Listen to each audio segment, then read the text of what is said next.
thought it was some sort of secret code and some special high-tech herbicide. And I Googled it one time and realized that what it was basically was, a nickname that they had given it, but it was basically a conventional herbicide that we had used also.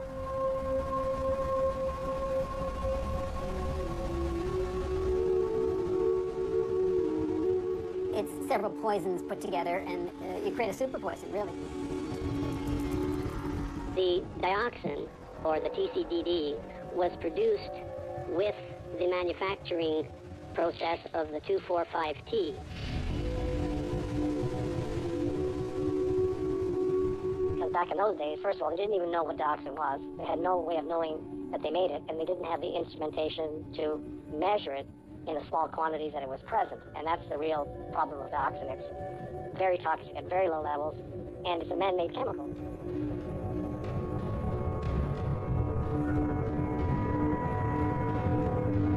We basically took to these chemicals like a duck to water. We were right in there. We in the heat of the summer, we were spraying one another with this water solution. I can vaguely remember watching the aircraft spraying, but I don't remember anything unique or specific about it. It was not uncommon for these fogging machines to drive through the PMQs and spray clouds of chemical fog in the air to get rid of mosquitoes. So we would be in that fog. Well, when it was up in the air, that's just what we thought it was, DDT. It's like water, it's like rain. So you wouldn't think anything about it.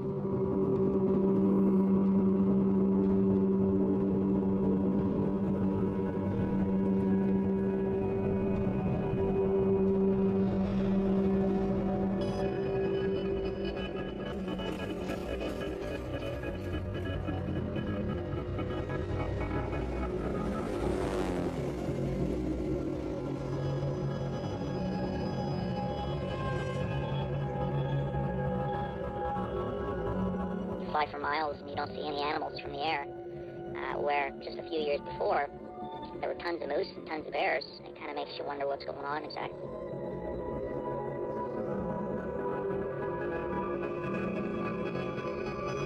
We used to be told as kids, not to go out and pick up blueberries when the airplanes had come by or when the workers had been there spraying it themselves. So even in our own backyards, most of us lived near the proximity of the forest and we used the forest for entertainment and leisure. We were exposed ourselves. We would go out and we'd swim in the water and we'd fish and we'd pick berries. Our parents fathers would shoot the rabbit, the deer, the moose. And so the chemicals would be on the trees, and you'd have the animals eating it. Goes up the food chain. So, we were also getting contaminated at the same time. Different ministries were using it for different reasons. They used it on highways to keep them clear, and they used it in forestry. Government put a stamp on it, said it was okay, and they used it right across Canada.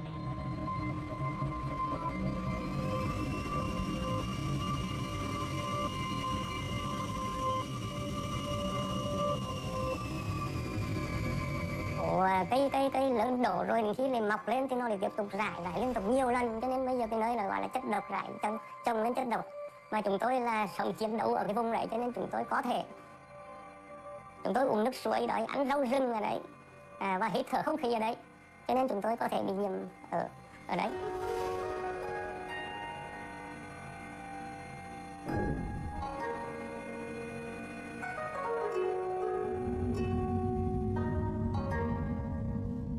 From 62 to 69, I was a medical student and intern. At that time, I have witnessed a significant increase the rate of birth defects and a very special kind of cancer in women. Already 3 generations are included. The split generation, they are children, and then now they are grandchildren.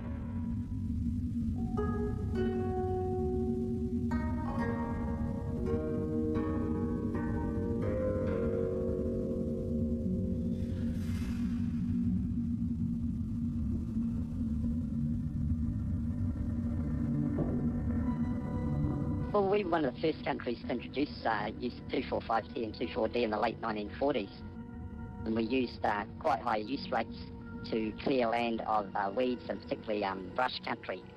and grazed animals on this land, and the dioxins in these chemicals move through fats in the food chain very readily, and of course bioaccumulate in breast milk. So we had very high exposures through the 50s and 60s until the problems with dioxin emerged in the mid-60s, early 70s. And during the early years, of course, the production was pretty primitive, basically large heated vats, autoclaves, discharging to atmosphere, and also centrifuge waste discharged into the marine environment. And the result was we have basically a microcosm of Vietnam in a suburb in our town, where several thousand people had very high exposures, and in particularly the women and children, because being the most vulnerable to this type of chemical, and the effects seen in the community here are quite graphic and quite clear.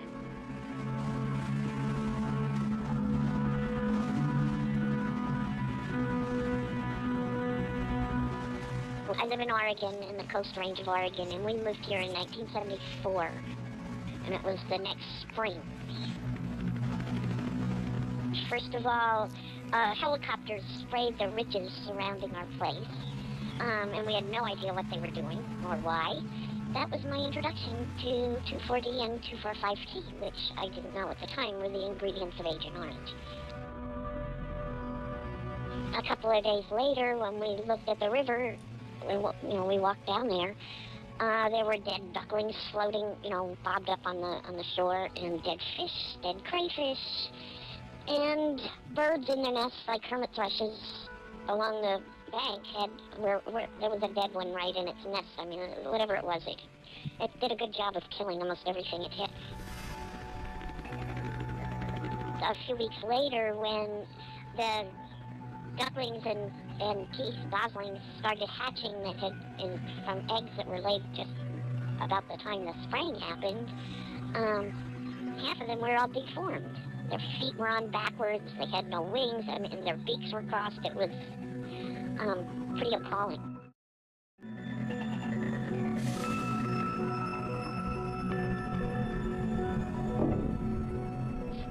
Planes were landing on bush roads, and we were loading them up with chemical that we were mixing on the spawn spot. So we would buy concentrated 2,4-D, 2,4,5-T. The people who were loading the chemical were spilling the stuff all over them. Our clothes would get soaked with the stuff. And then we had people in the field. We had these large helium-filled balloons, weather balloons, on fishing lines.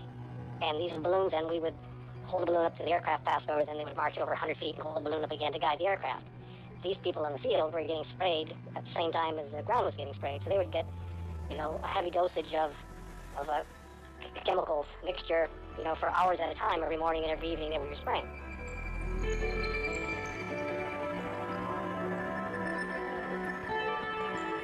Power companies, for example, are experimenting with 2,4-D in eradicating many species of brush along power lines.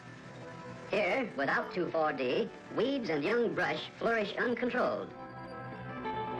I worked for Ontario Hydro back in the 50s and the 60s, and I worked in the forestry department, which was involved in tree trimming and keeping the lines clear, and they still have a forestry department. And we were also responsible for the brush control under the hydro right-of-ways, everything from high-tension lines to rural lines. Well, every rural line in Ontario was at one time or other sprayed. At that time, Hydro never provided you with clothing. They provided you with rubber suits and what have you. But in the summer, the rubber suits, you would have cooked to death in them. So you just wore your own clothing, and you came home every night, and your wife washed your clothes every night in the washing machine, and thought nothing of it. It was all through our system. A typical day was that we had a truck with a big spray on it that held 200 gallons, and the truck had a big pump on it. So we didn't have a tank truck come in and give us water. We drew all our water from the creeks and streams that were close by, or lakes. We would just back into the lake with our equipment and pump the water out, so that we were contaminating the lakes as well. So there was no studies back then, back in the 50s and the early 60s. No, it was the best thing since sliced bread. How they could control brush. It was wonderful. Now, that was the water spray that we used in the summer months. And then after that, we had what we call the dormant spray program. And the amount of 2,4,5-T that we used in that was probably double what you were doing, as you weren't spraying the foliage running. You were spraying the first 6 inches of the root ball up the stem of the plant. And when the plant came back into life again in the spring, it would absorb the herbicide and die.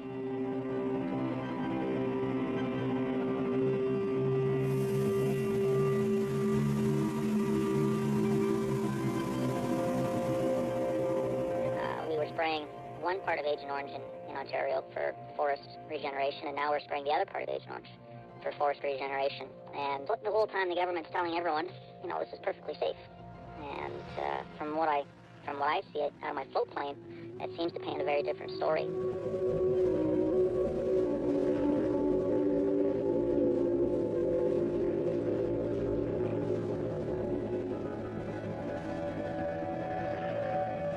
The glyphosate and 2,4-D chemicals are being sprayed by helicopters onto open fields, clear-cut fields. They're spraying during the hunting seasons. To warn the hunters, they put up a sign that says, you know, this area's been sprayed, do not come here and pick berries, but there's nothing to keep the animals out.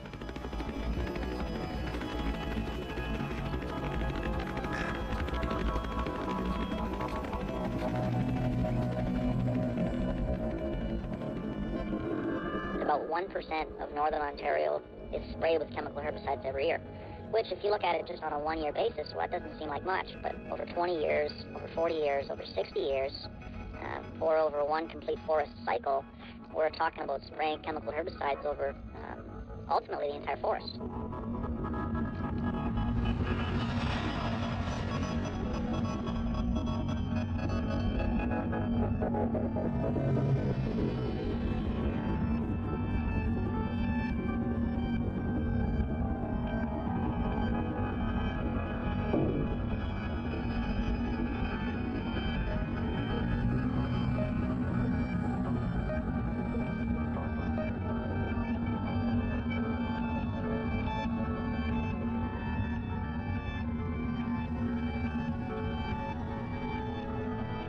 We called the county road department and asked them what they were spraying, and they said, oh, it's just the herbicides, 2,4-D and 2,4,5-T, and they're perfectly harmless, and they can't hurt anything.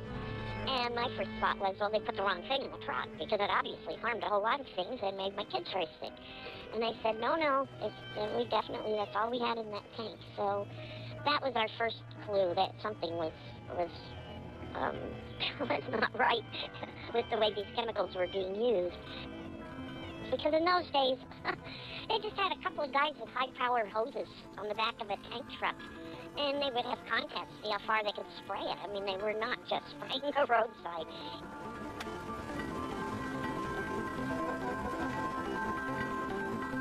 It's probably used by road departments in almost every state, and not just state, local ones, county ones.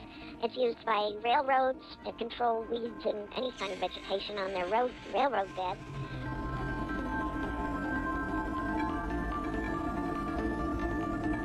And the concentrations, you've got to realize, for roadside use are far, far higher than what they use, say, when they aerially spray. Not that any use or any exposure is good, but their exposure on a roadside is far, far higher than their exposure, say, near an agricultural field or a forest, because the concentrations used there are so much higher.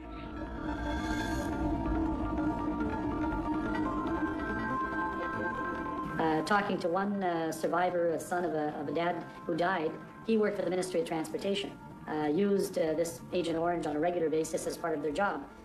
When I questioned him further to find out what happened to the other co-workers that worked at his dad, every one of them had died of the same thing.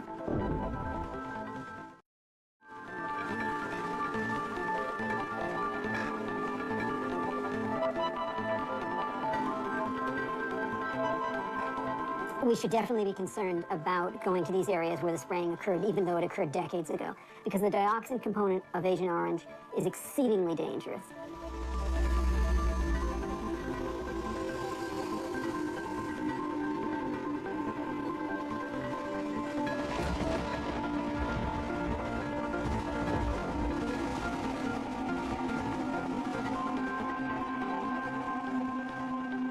some municipalities used it in order to defoliate parks.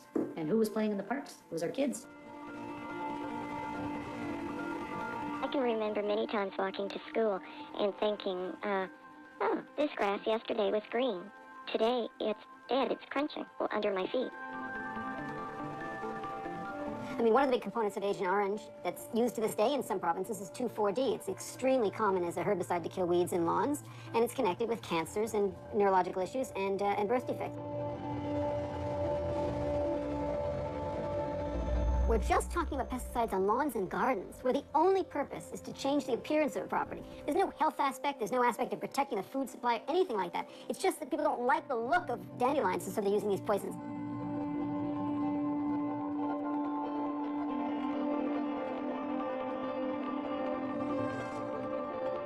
I got a call from the Ministry of Environment in northern British Columbia. They had come into possession of a can of Black Flag herbicide, which was purchased in northern BC in 1964, I believe it was. And it was a domestic herbicide that was on the shelf in a hardware store. And it was a 1-to-1 mixture of 2,4-D and 2,4,5-T. So basically, for all intents and purposes, it was Agent Orange. And it was sprayed willy-nilly all over Canada.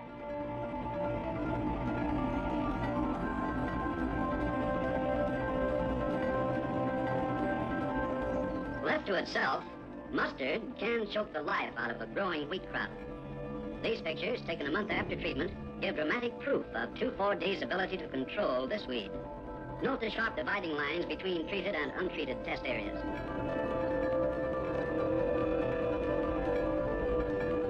There certainly has been research on 2,4-D on its own, and there's no doubt in our minds, anyway, that 2,4-D is connected to cancer.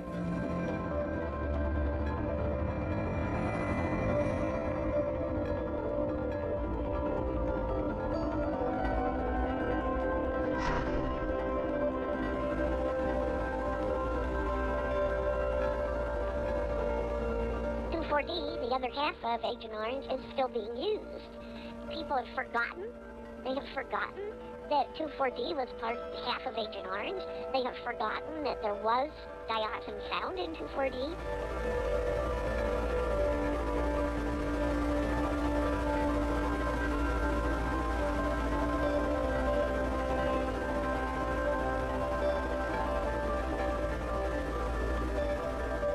Well, in 1979, the Environmental Protection Agency sampled water supplies and wildlife and even some human tissue here for dioxins.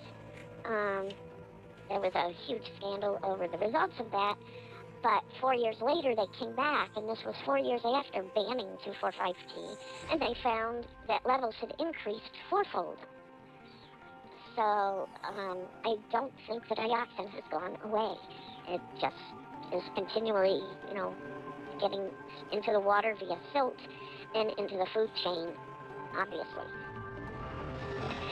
I could give you a 2-page list of all the studies that were sabotaged one way or another. Those people that live beside hydro corridors and even that may have lived along some of the roadways, etc., may have been exposed through drift.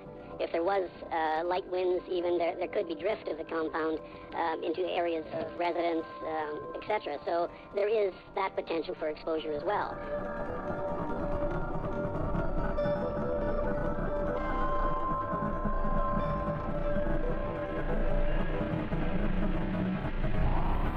What happens with Agent Orange is that once it gets into the environment, it's re-evaporated back into the atmosphere, collects in a rain cloud, goes further downwind, and then rains down again. And what they're suspecting is a lot of the diabetes that we're seeing in Northern Ontario, especially amongst First Nations because of the way the winds blow, they suspect are partially caused by the exposure to Agent Orange, a secondary effect from the evaporation of what was in the ground and what was transported by cloud.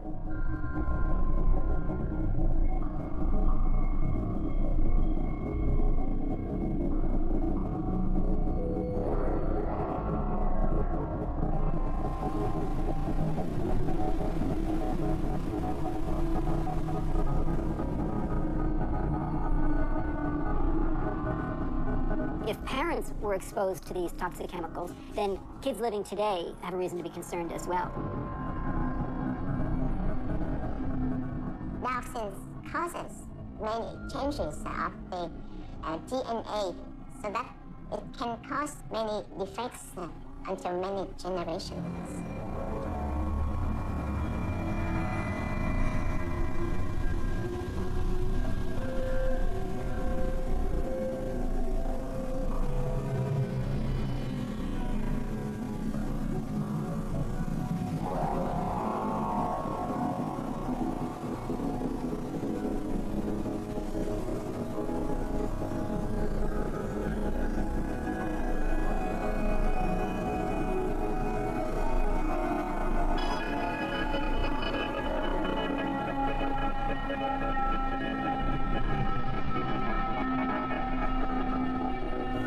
Từ khi sinh cháu ra thì hai cháu bị chất độc da cam bệnh luôn. Chỉ có đi viện rồi đưa đến bệnh viện này nhờ bác sĩ chữa trị các cái bệnh của cháu là hay viêm phế quản, viêm phổi.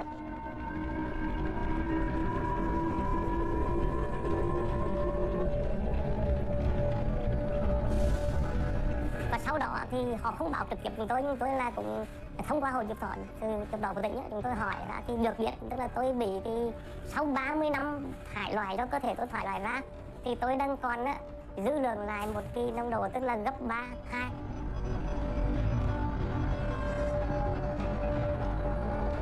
Thứ thì vợ tôi có bầu lần thứ 3 và cũng là một cháu trai 7 tháng rưỡi thì cháu cũng chết lưu trong bụng mẹ và lại phải buộc phải đẻ chỉ huy theo chỉ định của bác sĩ.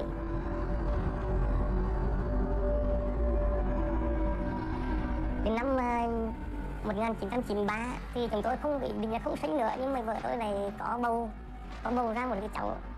Thì lúc đầu là vợ chồng định là không là bỏ đi, tức là nạo thai. Sau đẻ cái cháu này ra thì nó lại cũng 2 ngày rưỡi nó mới biết bú. Rồi sau đó là cháu bị cái bệnh tim mà cũng được giám định là nó cũng có cái loại tim bẩm sinh và cũng bại não. Mà hiện nay cũng là thuộc cái loại rối loạn hành vi như cái chị đâu, như cháu Hằng.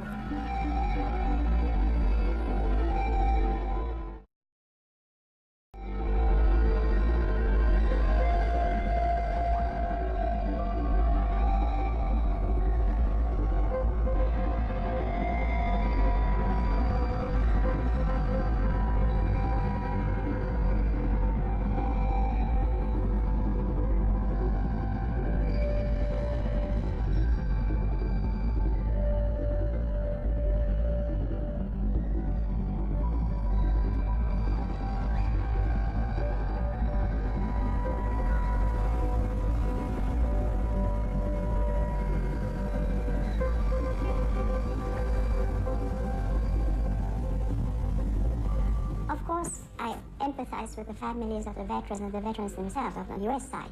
They suffered also. But you know, they took tours of duty for 6 months to a year. The Vietnamese civilians and soldiers there were there for years. They lived there. They ate there, you know, for months and years.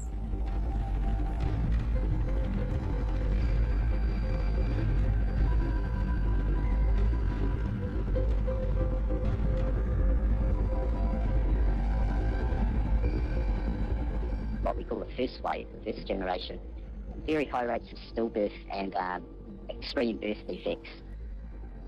We've got families where, particularly in the adolescents that grew up around the plant in the 1960s, some of the offspring, every child has severe food allergies and severe allergies. Others, reproductive failure, female. Some of the girls talk of, that grew up there talk of having 12 or 13 miscarriages and stillbirths, and the 13th child being the first one that lived. We've had cancer deaths like, almost every household here has had a cancer death, at least one. And after the spraying in 1979, every pregnant woman in the valley miscarried. When I was quite young, I would have been, maybe around 10, 12, and I'd see these babies in their carriage with a normal baby body, but a huge head. And there was a lot of that in Oromocto because I saw several myself.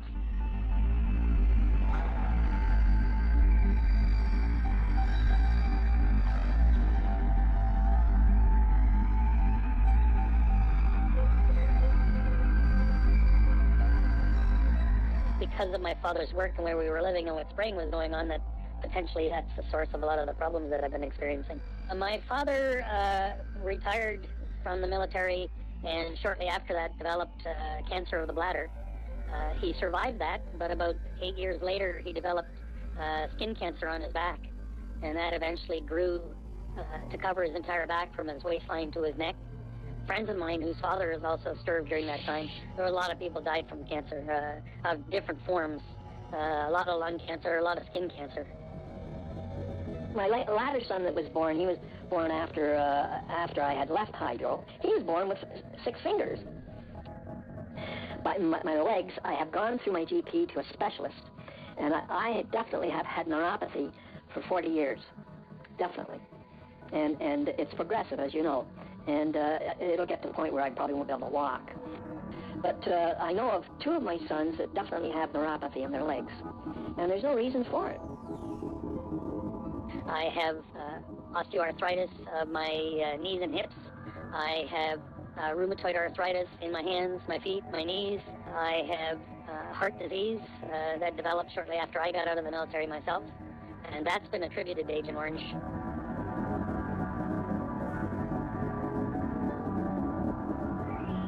A quantity of dioxin the size of a grain of rice is toxic enough to kill 1 million people. There is no threshold of a minimum amount that's safe. And once it's in your body, you can't get it out. There's no filter, there's no agent, there's no vaccine, there's nothing. Once you've got it, you've got it. And like I say, the half-life in your body, because it collects in the fat cells, I guess, is 8 to 10 years. So if you understand what half-life means, it means that 10 years later you have half is gone, but the other half is still there. And 10 years later, you've gone to a quarter. But if 1/10 is toxic, then it means basically it takes hundreds and hundreds of years before it's gone from your body. And obviously, you're dead before that time.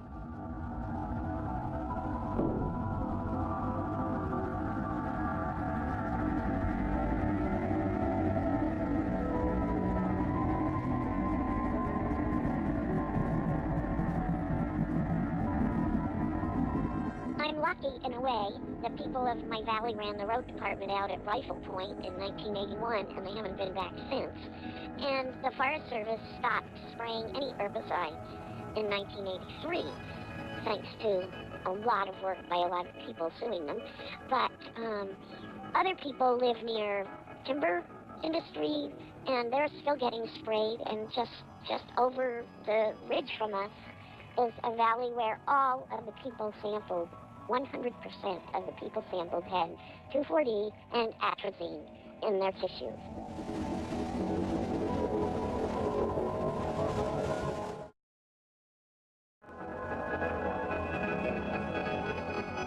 It's not like it dissolves in a few weeks or days or anything like that. It's persistent, so we know that there's very likely to still be dioxin present at Gagetown to this day. We know there's certainly dioxin still present in Vietnam from the spraying of Agent Orange that was done there right through the 1970s. It wasn't just isolated to Canada, because Sweden was doing the same thing, Norway was doing the same thing, the Brits were doing the same thing. Everybody was using this stuff for the same purposes. Quite a lot of companies were producing this stuff in terms of the 2,4,5-T, 2,4-D mixture and selling it internationally. So I'm sure there are other countries that have used it, but actually delving into the history, use, and exposure and potential epidemiological effects, no, I'm not aware of any other country that's done that. The information is not readily disseminated. In other words, somebody didn't come to me and say, hey, oh, by the way, you lived in Gagetown while we were doing the spraying, maybe you should get checked out. It's only by accident that I found out.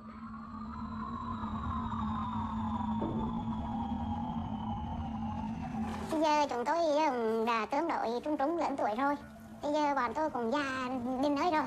Bây giờ muốn xã hội và nhà nước có điều kiện mà xây dựng trường ống khí đó. Chúng tôi gửi bảo các cháu để nó học thành cái nền để sau này chúng tôi qua đời là cháu nó có cái nơi để nó ở. I'm not looking for bags of financial compensation or anything like that. I'm looking to get to old age so that I can spend my time with my grandkids when they come along. And at the rate my health is deteriorating, I don't think that's going to happen. The government has basically refused to conduct a study of the highly exposed groups. there was almost not a fear to speak up, but people sort of ignored what happened here. To try to study a group and to try to say, well, this cancer was caused from this exposure of herbicide, it's really difficult. The United States government is still claiming that there is no solid proof that any of the problems in Vietnam is related directly to Agent Orange. I mean, that has been their mantra for the last 25, 30 years. I mean, don't tell me that's coincidence. Don't tell me there's nothing about it. What I can prove is that the scientific link, but what nobody can prove is that it has nothing to do with it. I mean, people keep putting on us